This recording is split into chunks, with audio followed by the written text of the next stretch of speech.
Good evening. In the news tonight, history comes alive to help out a good cause in Vincennes. As budgets are being slashed, many defense contractors are sweating bullets. And in sports, the Lincoln and North Knox football teams are in action tonight. News Center 22 starts right now. Local news, weather, and sports. Produced through the combined efforts of the students, staff, and faculty of Vincennes University's electronic media program, this is News Center 22. Local residents were treated to a night with Francis Vigo last night. Good evening for News Center 22. I'm Evan Nunn. The evening was hosted by the Friends of the Knox County Library at the Fortnightly building. It was the 5th dinner in 2 years to celebrate the Renaissance man, who was a merchant, financier, revolutionary patriot, militiaman, linguist, and one of the founding trustees of Vincennes University. Vigo's persona was interpreted by veteran actor Craig Johnson. I was able to help George Rogers of Clark take Vincennes and secure the Western Front for the American colonies. I'm very proud of that moment. Alas, my fortunes dwindled, and I died here in Vincennes, a pauper. Along with the dinner, an auction was held with all proceeds to be used for maintenance and refurbishment of the Fortnightly. Vincennes University's distance education program reached a milestone yesterday with 15,000 credit hours earned in a single semester. Shani Simmons, director of distance education, said that enrollment has grown 50% in the past 36 months. Through VU's distance education program, students may complete 1 bachelor's degree, 27 associate's degrees, and 7-degree completion or certificate programs. Don Kaufman, Dean of Extended Studies, says with almost 400 online course sections each semester, VU's distance ed program has proved popular with a growing number of students worldwide. WVUT TV will air the Vincennes University Music Department Gala concert Saturday night at 8 p.m. Eastern Time. The concert features several VU performing ensembles, including the concert band, percussion ensemble, and concert choir. Additional performers include faculty members Kelly Raudebush, Claudia Boussard, Jason Sullivan, Matthew Lotta, Lisa Miller, Anthony Weinstein, and Lisa Lowry. Again, the Music Gala airs right here on WVUT tomorrow at 8 p.m. Indianapolis officials are getting a better picture of the financial impact of the deadly stage collapse at the State Fair. The cost of the investigation and lower attendance following the accident now stands at $1.5 million. Fair officials say a full understanding of what went wrong is their top priority. We care to have the answers that we've asked the investigators to provide, and we will not shortcut that. A relief fund has processed 17 claims so far, including claims from relatives of 6 people who were killed. Engineers will tear down the stage next week. The wreckage will be moved to a warehouse.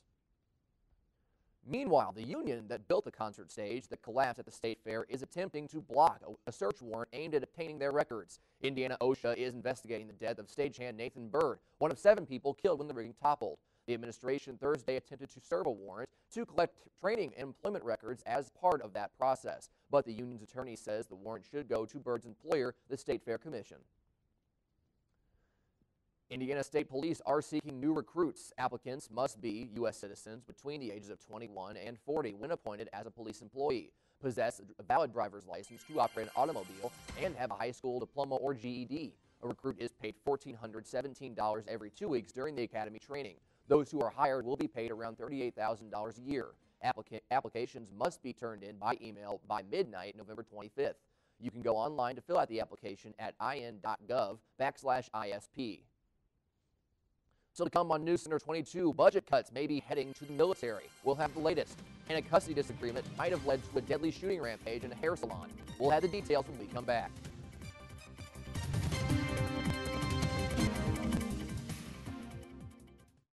Coming up this week on WVUT's 22 magazine, Dave Parman is an associate professor of music at Vincennes University. He'll be discussing what opportunities students can explore in the VU music program.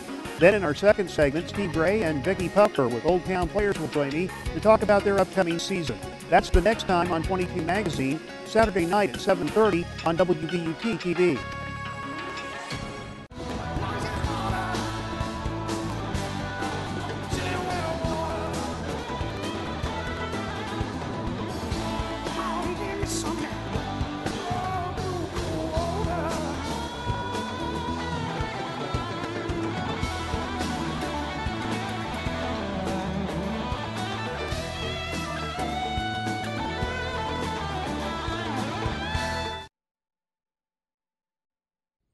$70 billion. It's the Pentagon's budget this year, considered by some to be a black hole of federal spending. Defense Secretary Leon Panetta promised lawmakers to show in detail how those billions are spent. He faces mandatory cuts to his budget if Congress can't agree on other cuts before Thanksgiving. As Barbara Starr reports, the Army is already making those tough budget cuts.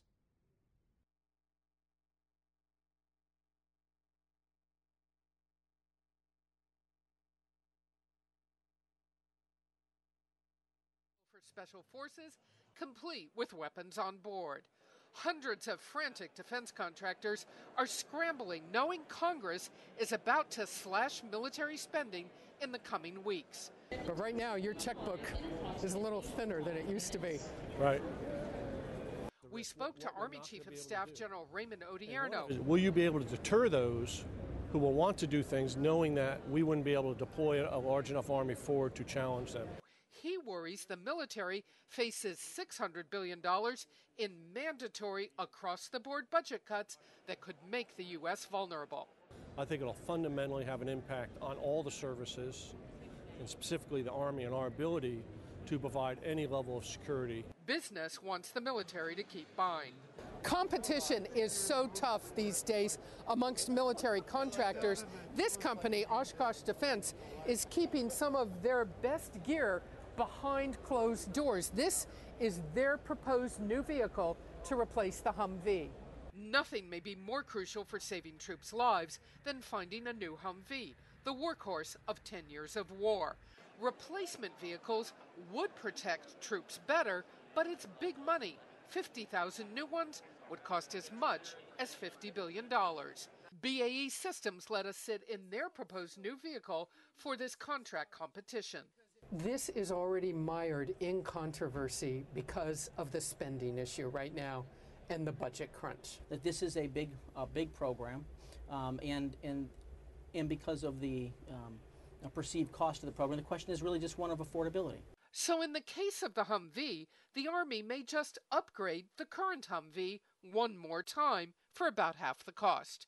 Kevin Cosgriff of Textron Systems, which is hoping to win the upgrade contract, says saving money is something everyone relates to.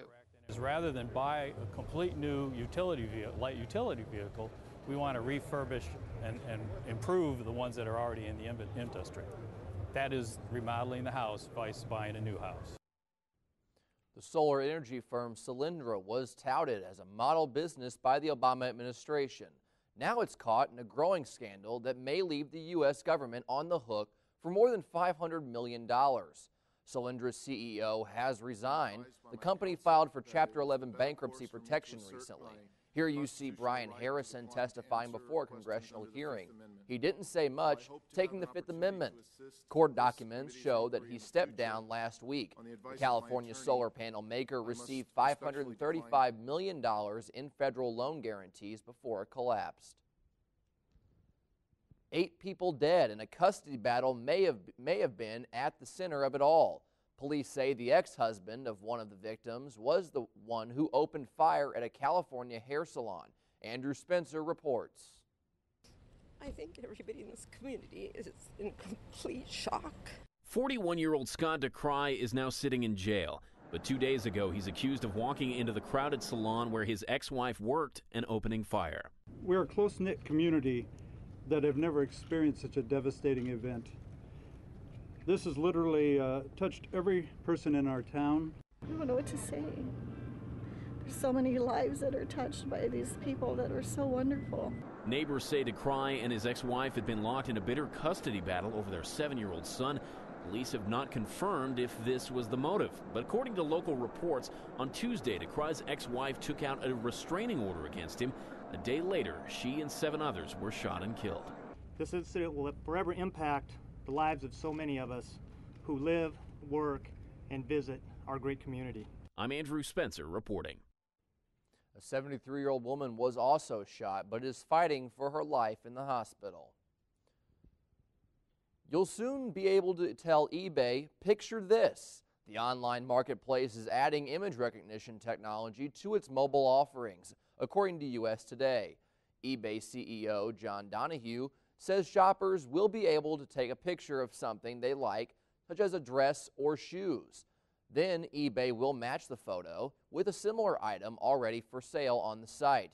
US Today says details are still being worked out, but officials hope to have the feature available by the end of the year. Google already has a similar smartphone app, Google Goggles. An unknown species terrorizing an Antarctica research facility and a modern twist on classic dance flick. Paul Chambers has a look at what's new this week at the movies in Now Showing. If you're looking for some thrills and serious chills, check out The Thing. In this horror flick set in Antarctica, a team of researchers make a terrifying discovery: an unknown species frozen deep in the ice. When they try to figure out just exactly what it is, things go terribly wrong. I think this thing copies its prey and then hides inside it.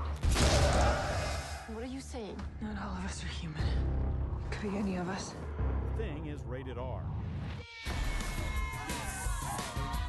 You'll be tapping your foot to keep up with the beat in a modern take on a classic film. Footloose is back on the big screen. There's a new boy in town, and he quickly learns there are a lot of rules to follow, including no dancing. But this bad boy wants to shake things up. What's the deal with the preacher's daughter? You think I'm small town, huh? She worth all that attitude? And back in the day, she used to be good at two shoes. Now she front like she's some head raised. She wearing the jeans all tight and everything. Man, you could put a quarter in that girl's back pocket and tell it's head or tails.